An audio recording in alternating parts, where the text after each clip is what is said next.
Expand more on that. Chapter Realism.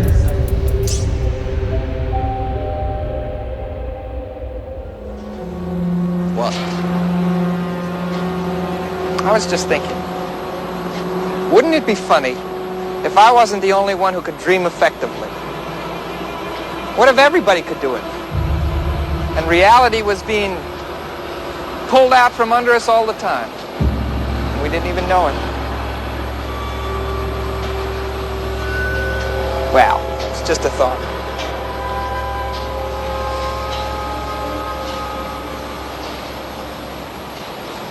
I'll sleep on it. All right. And we're back. We are Lost Futures, a Mark Fisher podcast, and I'm Steven. I'm Marlowe. And today we're covering Chapter 7, If You Can Watch the Overlap of One Reality with Another, Capitalist Realism as Dreamwork and Memory Disorder. Yep. Okay, so starts out with Jameson, Antimonies of Postmodernism, where he calls the postmodern condition a fungible present.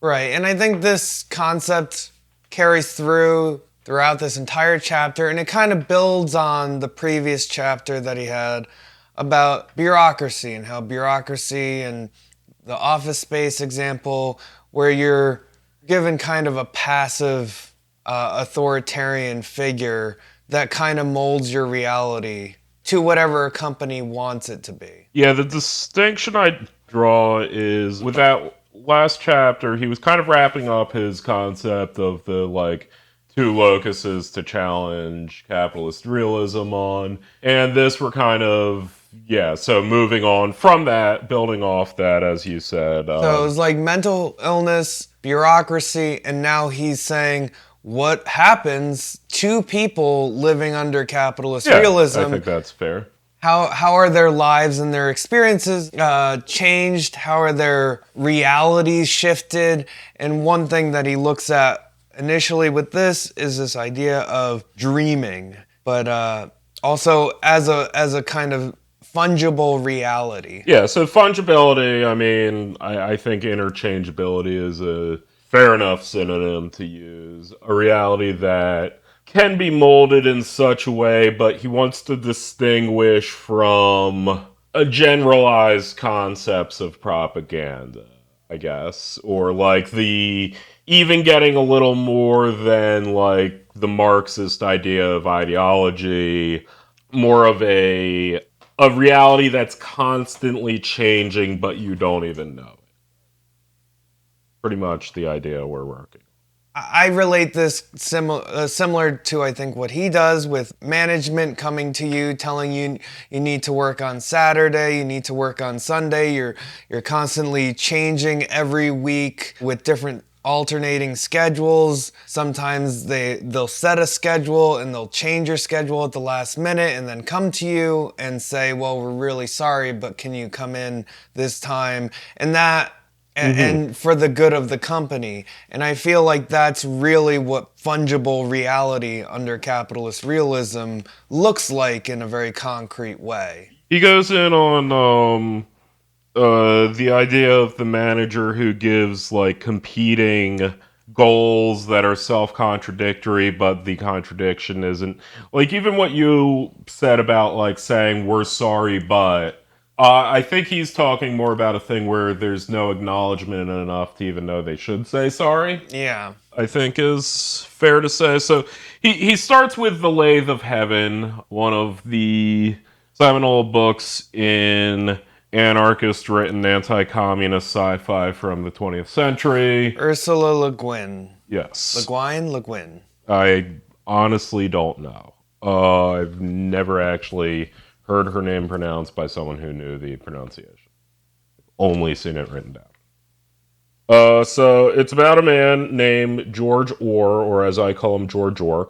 Essentially, he discovers that when he dreams a thing, the thing that he dreams suddenly becomes reality. So if he, dreams it's raining, it'll be raining the next day. That sort of thing. If he dreams his aunt is dead, he will find out from, I think in the story, he finds out from his mom that his aunt died in a car crash, and it was already presumed that he knew this when he didn't. Right. Like, yeah, that's the main deal. So there's two deals with it. The first deal is when the reality changes, if it changes something in the past, reality comports to it, and George Orr is the only one who doesn't know that a change took place. So, we watched the PBS movie. Really great. Yeah, it's a fun. From the 70s? Yeah. And, I hadn't read this. I've read 1984, but, 1980 film. 19... The film Lathe of Heaven is from 1980 with Bruce Davison, who you'll recognize, I believe, from one of the Marvel X-Men movies. He was in X-Men 2, I think. The one where they were doing social justice for the support of mutants. I think he was in that one. Wait, was he the senator? Yeah. Oh, shit. Okay. So... He plays George Orr in Lathe of Heaven. So anyway, it's similar, to 1984, like we've always been at war with East Asia, where just everyone sort of flips, acknowledges it, except it's sort of a little more supernatural than that. It has some inexplicable real effect. And the second thing with the story is he goes to a hypnotherapist who basically uses him as the monkey paw from the monkey paw episode of Twilight Zone. Can you expand on that? What does the hypnotherapist do? Basically, he comes to the hypnotherapist and he said, "Hey, hypnotherapist, this keeps happening to me. I dream of things and then they happen. My aunt died." And I think he does a test, right? He tests him. He's like, "Oh, can you dream that the mountain is the picture on the wall and it becomes the picture on the wall?" Mm-hmm. So that's how he knows that it's true. Right. I forget the methodology for which the hypnotherapist took himself out of the causality chain. So he also knows that it happened, but he figures something out. Anyway, he basically uses him to make wishes for a better world, but all the wishes have a dark downside, like Stalinism. Essentially the thing that Mark Fisher is interested in from this is the ability with which the characters incorporate the new reality on top of the old, which he likens to our late capitalist, post-Fordist capitalist realist edition. Yeah, and you bring up 1984 as a comparison, and that kind of anti-communist idea of the worst projections of what communism are. Or the folly of trying to design a good society, I think, is really the point of. If we want to... What they identified about communism of like brainwashing and propaganda and shifting realities and changing who you think you are versus your relationship to the state.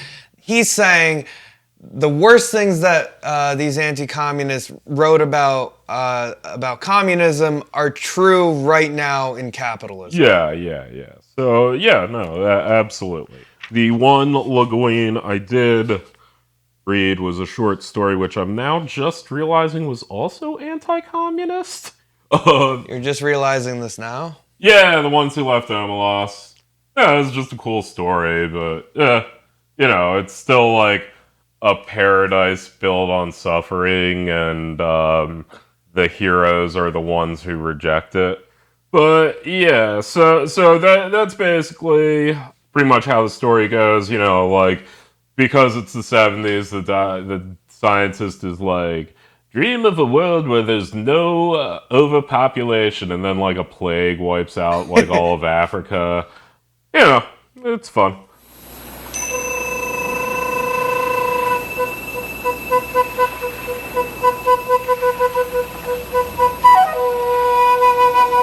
Well, he relates this to Freud, Nietzsche, and Kant, and he's saying we know from all these people that this doesn't only happen when you're dreaming. This happens when you're waking. We see this screen of life through this kind of parallax view, which will come up in the next chapter, but you see the screen of life through this thing that is fungible, that is easily molded to whatever the reality and context is telling you. Right. So he uses the example of, Gordon Brown, I think, is the big example he uses for that in politics. You had a particularly good American example of that. Yeah, Gordon Brown, for the context here, is a British politician, and his whole point with Gordon Brown is that in the past, Labor, left-wing politicians used to pit themselves and invent a working class background. These kind of bourgeois politicians would be like, I was once a working man, I grew up living with this working class job, and here I am now talking to you man to man, working class man to working class man. It was common for these politicians to have their life story scrutinized and picked apart and shown to be false. But here, in Gordon Brown's example, Mark Fisher is pointing out that he's the first Labor politician who's supposed to be a left-wing politician who invented a capitalist past, that he worked in finance. What he worked in finance was not really... business is in my blood is what he said. And that his mother was, she would have called herself a businesswoman. And while there have been Labor politicians who have tried to invent working class backgrounds for themselves before, Brown is the first to try and invent a capitalist background. And he says that this kind of fungible reality is the thing that animates a voter. Right. And that it's the first time a Labor left-wing politician is saying, you should identify with me as a capitalist, not as a regular working class person. Yeah, with Brown specifically, what he was saying was that Brown, in fact, was from a working class background. He was, this kind of Scottish tradition of the working class politician, Presbyterian socialist. Yeah, yes. The English political matrix is fascinating, but he ran fairly consistently through the 80s and what have you as Mr. Working Class background, and then starting in the 90s, he just kind of flipped the switch and never acknowledged that he flipped that switch. He was the rival to Tony Blair, who ended up being more or less the face of neoliberalism I guess Thatcher is the face of neoliberalism in Britain, but Tony Blair was the face of Labour neoliberalism. Yeah, New Labour. New Labour. And he says here, Blair was Nietzschean's last man by nature and inclination. Brown has become the last man, the dwarf at the end of history by force of will. Yeah. Tony Blair never ran as a working class guy. He that was never a thing. When Labor did that switch, he didn't need to reinvent himself. Gordon Brown did, and he did so successfully without ever acknowledging the fact that he did that. Right. And I think that is part of what Fisher sees as a huge problem under capitalist realism, which is that all of these kind of working class energy as a political movement are always negotiating with neoliberalism and bourgeois kind of politics. And this creates a fungible reality where what you thought before as a kind of maybe a socialist radical gets incorporated into the propaganda of neoliberalism. The example from America that comes to mind is more like MLK. MLK being kind of a radical socialist that has been remolded and brought into neoliberalism as the face of civil rights and kind of liberalism par excellence, and really whitewashed his history of radicalism as part of the larger project. Yeah, no, I mean, I thought you were talking about the example of, liberal views of Bush. Well, I think that's slightly different. I think the view of Bush, he didn't really invent a working class background in the same way. No. The fact that liberals now look at Bush as a good moderate, whereas before they didn't. Yeah, and I think that has a fungible reality for the political identity of the people who now look at Bush as this kind of moderate, compassionate figure within the Republican Party against something like Donald Trump and kind of rabid nationalism, even though George Bush was a rabid nationalist and did horrible things. Now liberals look back on him with like a rosy view of his administration. Right. Yeah, no, and to your point about King earlier, I think there's something to be said about the fact that King was highly opposed in his time, and the people who opposed him remained in power and seamlessly integrated him as if they had always supported him. And likewise with liberals and Bush, there was mass opposition to Bush, and liberals since Trump have kind of reinstated that as, it was this era of good feelings. Didn't we all feel that way? And there's, for lack of a better word, and not to use the word inappropriately, but there's a degree of gaslighting about it. I think it is actually an appropriate use of the term, where it's not just lying, it's just an insistent on a present reality that we all know to be untrue because we were all there, but it just nonetheless gets swept up and presumed. Well, I think the examples of King and Bush kind of have two sides of a similar coin, whereas one, Bush was opposed by the Democrats, and then they incorporated his image or his compassionate belief in bipartisanship into their own message. Into their, oh, well, he's an example of a Republican we don't hate, unlike Trump, who's just a slovenly man. Right. He kind of bought into he suddenly was, yes, this was a man that I could work with, that I could feel good about. Whereas I think with King, they kind of de-radicalized and defanged kind of his message over time. It's not even just his message, but even the place where America was about him. If you listen to the history of the civil rights movement, no one was opposed to the civil rights movement at the time, the way it's told today. Right, and my point was that it then gets incorporated into the mythos of civil rights that everybody now agrees upon was always going to end the way it was when it wasn't during the time of, and similar to, the fights over gay rights, there was, widespread disdain of gay rights, and there's especially this notion of we were all always behind gay rights leading up to Obama's election, and that it was, and he actually ran against gay rights. Right, or to kind of also bring it back to an example you used in a different way, but to make this connection, because I think there is some big other notions about it, where this is a moment where the big other changes its mind, and as soon as the big other changes its mind, now the myth to the big other is that the big other always felt this way.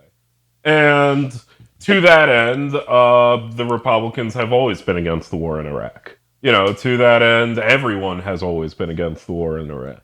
And in the future, we may rewrite Ukraine as we were always opposed to Ukraine, or in another sense, Donald Trump will be seen as a moderate, or something along those lines of things that we take for granted right now as part of a liberal consensus will more than likely change a decade down the line, if not sooner. And sometimes you see it happen in real time. Sometimes it takes a while, but people can't even imagine.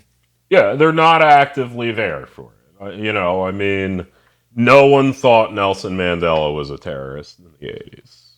No one, like, I mean, name a thing, like, you see it happen all the time. Right. Gonna go for a break. Don't wanna be an American idiot. Don't want a nation under the new media. Hey, can you hear the sound of hysteria? The subliminal mindfuck America. Welcome to a new kind of tension all across the alien mission. I want to be a great, big, huge elephant with a huge trunk like that.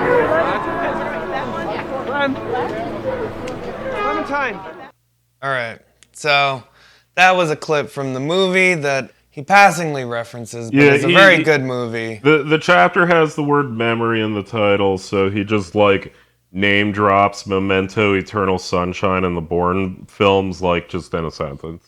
Yeah, all these movies all dealt... And I think he is kind of addressing something that is real, which is an anxiety about memory and memory loss that we find in a lot of media. And he's correct to identify this, but he's also correct to identify this as part of a greater political project, to have you forget the things that you were so sure of yesterday, or the day before, or the day before that. And that this then creates a fungible reality where your lives and realities are able to be shaped by those that own businesses in which you work for, or have power and you have no power over them. Right. The needs of capital are constantly shifting, and they need a compliant working class to go along with that.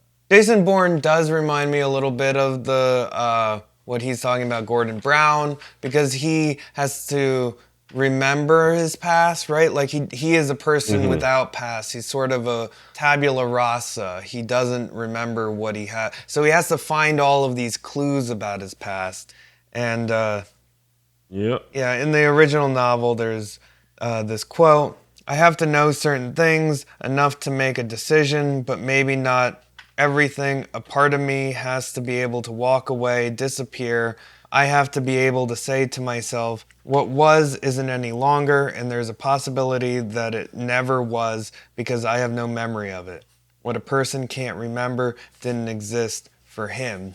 And this is very true in Eternal Sunshine of the Spotless Mind, where the kind of sci-fi reality allows this corporation to go in and erase the memory of a person. They erase both people's memory of each other from existence. So, like, if you break up with your spouse or your partner and you don't want to remember them, you can just wipe them from the memory. And that it's a service that this private corporation does. And what happens when those two people start remembering their past and meet each other again? Right. So he relates it to Jameson, Antimonies of the Postmodern, as well as the idea of deterritorialization and reterritorialization from Deleuze and Guattari. And also, I mean, as a callback to Hauntology, he, in fact, does mention Leonard's, from Memento's, theoretically pure anterograde amnesia. Yep. Which, in Hauntology, was used kind of in this manner to suggest the haunting, where, for example, to Leonard, music he might have heard right before the accident 20 years ago feels like music he listened to just yesterday. and that kind of idea that when you have a fungible past, a fungible present, it does mimic the idealized symptoms of anterograde amnesia. Yeah, and he relates this to Deleuze and Guattari as well. Right. That the memory ends up being this struggle of deterritorialization, reterritorialization, like literally your mind and your memory.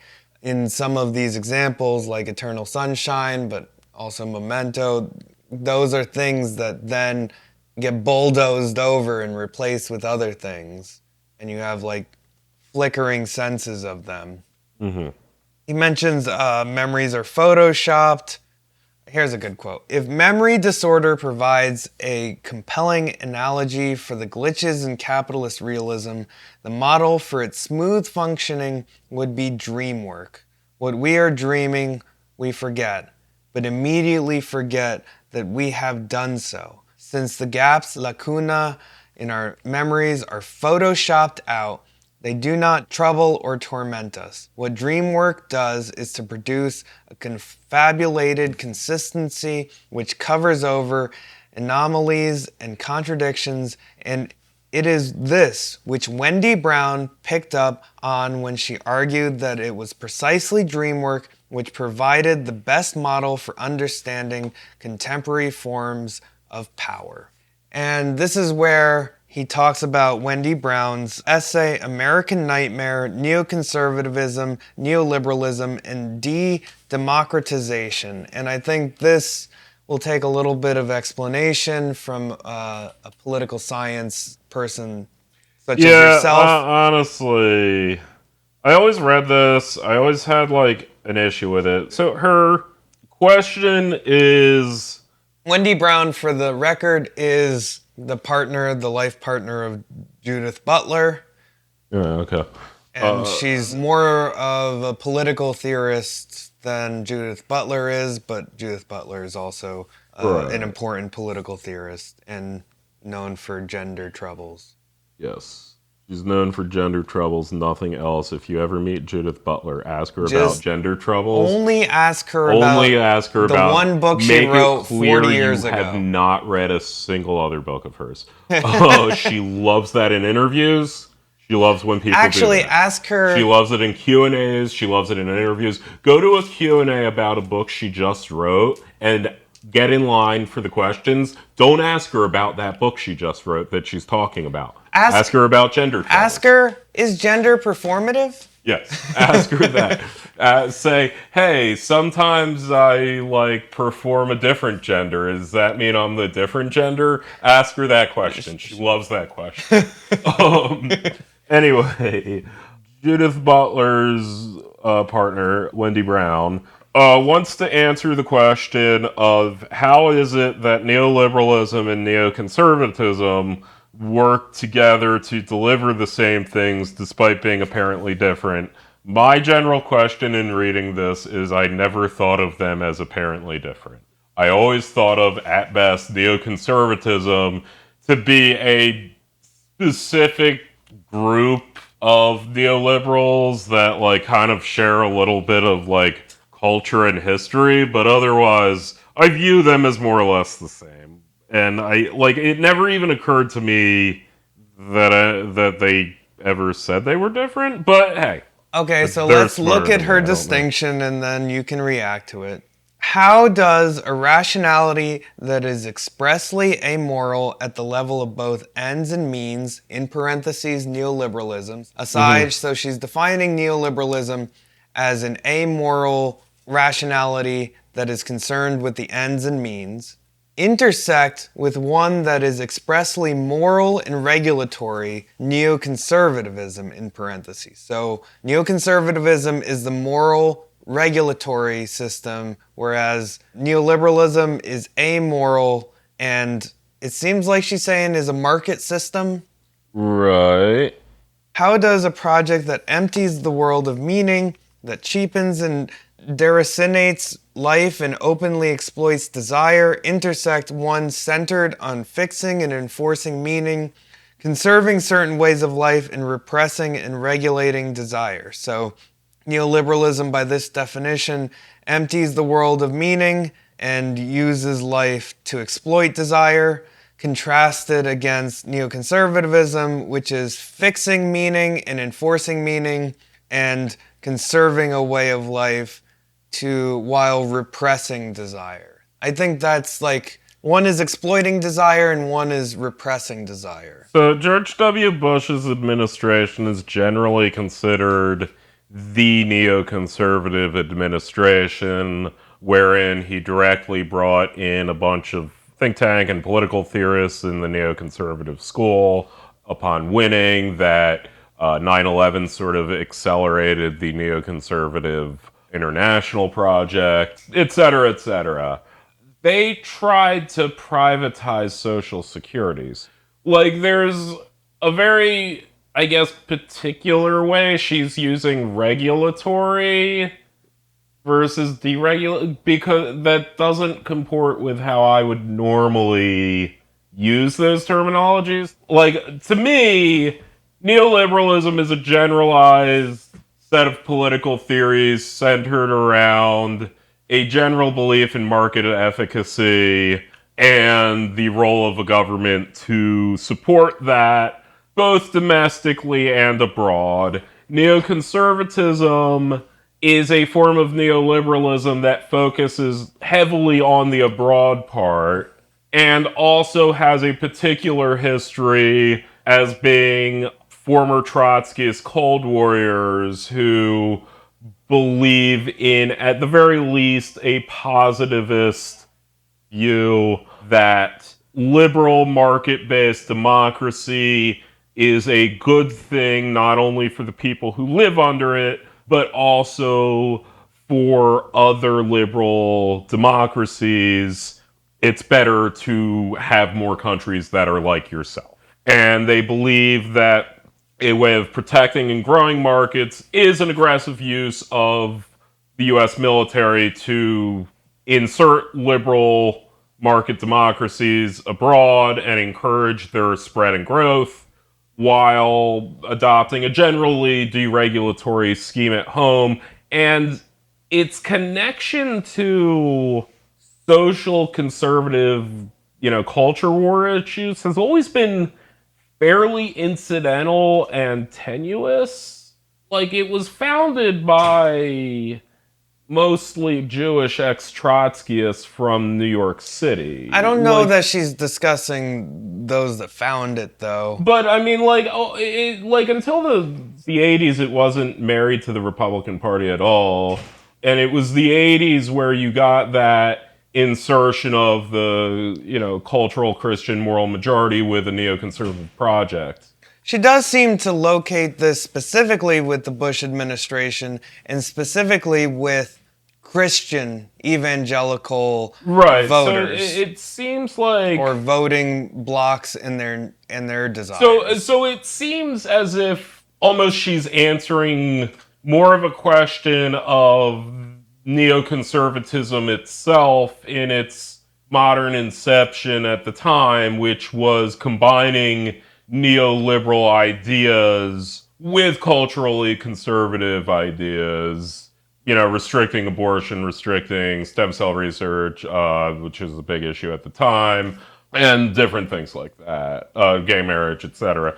Okay, so I think gay marriage being an example of one of the things that she's specifically locating here, that as a regulatory thing. That regulating people's desires and repressing people's desires, for instance, homosexual desires, versus a neoliberal approach of, well, if we just put rainbow flags in our small businesses, that'll increase the amount of inclusivity and market value of our companies. Yeah, and if we're not prejudiced against gay people, then maybe like a qualified gay person will work for our company and, create value for our company. Right. Well, Raytheon Missile Systems is celebrating LGBTQ Pride Month. Employees gathered outside of company headquarters yesterday for a flag raising and a speech by the company's president. Raytheon says it's proud of its diverse and inclusive workplace culture. Pride Month is celebrated in June to mark a tipping point in the gay rights movement, the Stonewall Uprising in Manhattan. Sure. And so to me, really what she's saying is she's not locating neoliberals versus neoconservatives as like different politicians, but within neoconservatism itself, these two ideas of this social conservative regulatoriness with this, all that is solid melts into air, crush it, liquidate it, turn it into cash, neoliberalism. Right. And I think what Fisher is zeroing in on is that this, he says it here, symbiosis between these political rationalities and the calculations that they make creates a very narrow view of possibility. And to go back to the overarching theme of the entire book, is there no alternative? It doesn't seem to allow for alternative political structures to exist outside this symbiosis. And it's kind of an old trope that like third-party candidates kind of use the duopoly of that there's a monopoly of two different vaguely liberal bourgeois parties that are fighting over three different issues and posturing against them. That seems to be what he's locating in Brown as a way to argue that this creates a fungibility within our realities that make it impossible to find to break out and have an alternative outside this binary system. Right, and generally, she mentions the Frankfurt School and it kind of sounds like that. But yeah, this general idea of like using the market choice and providing relevant signs for the consumer to identify with in place of political activism, which is, I don't think she's just saying like, the culture war is used to distract you from essentially a consensus on economic and, international issues. That's kind of what she's getting at. Yeah, and he ends the chapter here, it's kind of a short chapter. Extrapolating a little from Brown's argument, we might hypothesize that what held the bizarre synthesis of neoconservatism and neoliberalism together was their shared objects of abomination, the so-called nanny state and its dependents. Despite evincing an anti-statist rhetoric, neoliberalism is in practice not opposed to the state per se, as the bank bailouts of 2008 demonstrate, but rather to particular uses of state funds. Meanwhile, neoconservatives' strong state was confined to military and police functions and defined itself against a welfare state held to undermine individual moral responsibility. This reminds me a lot of what he says in the first chapter about children of men.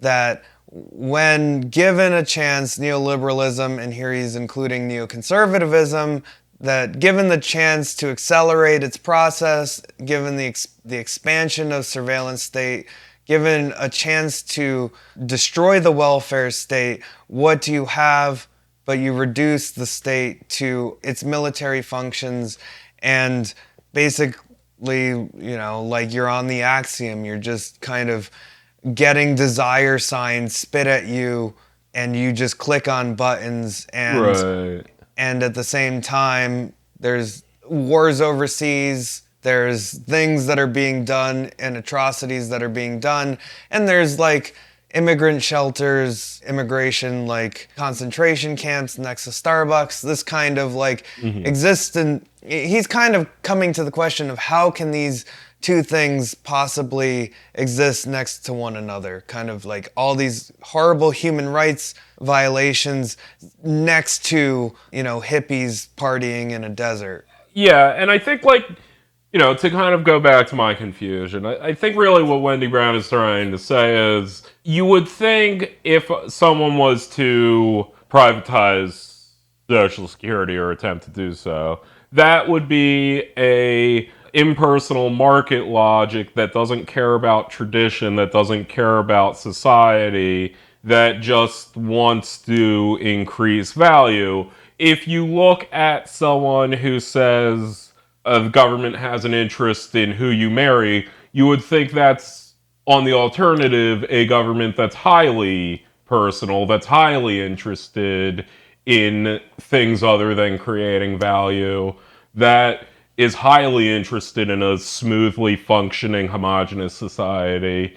And yet, how do they both exist in one party? And why did the Bush administration both oppose gay marriage and try and end Social Security? You would think they wouldn't go together. And yet. Right. And there's this kind of, I don't know if it's protectionism, but it's at the same time like a conserving in a like traditional sense, the conservation of these, as Wendy Brown says, these fixed meanings that they don't want changed, right? The neoconservatives don't want the definition of marriage to change. That was a huge... The Bush administration also. That was a huge rhetoric back then. In the same way that they don't want the definition of a man and woman to change Yeah, I mean, to the extent that they call themselves neoconservative, that anyone calls themselves that Nobody anymore. does. Yeah. Well, and there's a little bit of reading this, it's like, oh man, I don't. Yeah, it's very weird. Nostalgia in a way that, like, I remember when neoconservatives were still a political bloc that people call themselves, but at the same time, they never went away. Yeah, no, the same people are still in power, and they say the same. The same people are saying, we should bomb. Lindsey Graham on the yeah. telling the news to bomb brown people. It hasn't changed. Right. The Iraq War has always been a mistake that no one was in favor of, but this one's correct. Right. Yeah, so how do you link this to memory though? That's something that I never quite circled the square. So with this I would say it's, well, he links it to dreamwork. Yeah, I don't quite know. There's a certain, like, there's 2 chapters in here. On one hand, it's about dreaming and about fungible reality. And then he transitions into talking about the 2 conservatives and liberals and how they're the same. And I think I'm extrapolating, and he says he's extrapolating from her, but I'm extrapolating from him, that the way in which these 2 locus of power maintain themselves is by having the people that vote for them or do activist rallies against them, that they're betting on them forgetting eventually, right?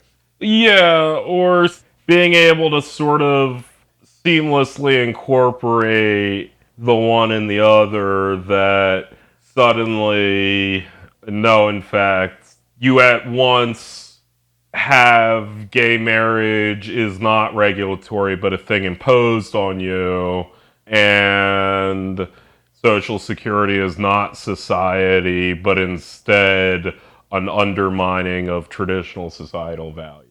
Right, and then And that kind of re-territorialization turn, I think, is what he's saying. Right, it sort of goes back to what he was saying about naturalizing. These things, these social issues are naturalized into our society, and we build a mythological past where it's always been that way. Right. George Bush has always been this compassionate person who was, made some mistakes, but was overall a good guy who just paints. And that kind of incorporates into the memories of people living under neoliberalism because the big other says that or wants you to believe that for its own ends, because it wants you to believe that your empire is benevolent and the people that run it are also benevolent. Right, and that the needs of, privatization and austerity are your needs. And that actually, these systems have been around for 60, 70, 80, 90 years. They're actually this pernicious alien thing that undermines your true self. Well, yeah, it also speaks to something to go off what you're saying, it also speaks to forgetting the positives of social democracy. Right, exactly. Or forgetting your history of social democracy, that it's this alien and outside thing, and not, we've had social security since the 1930s. But, like, simultaneously telling someone who they're allowed to marry, well, that's to protect my freedom. Mm-hmm. And this sort of, territorialization reversal, those precepts. Yeah, okay.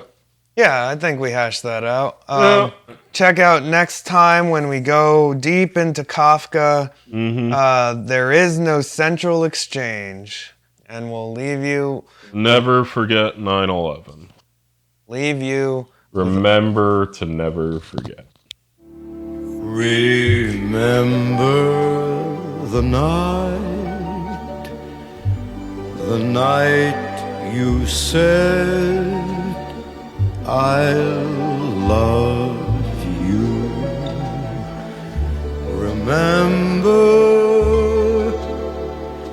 Remember you vowed by all the stars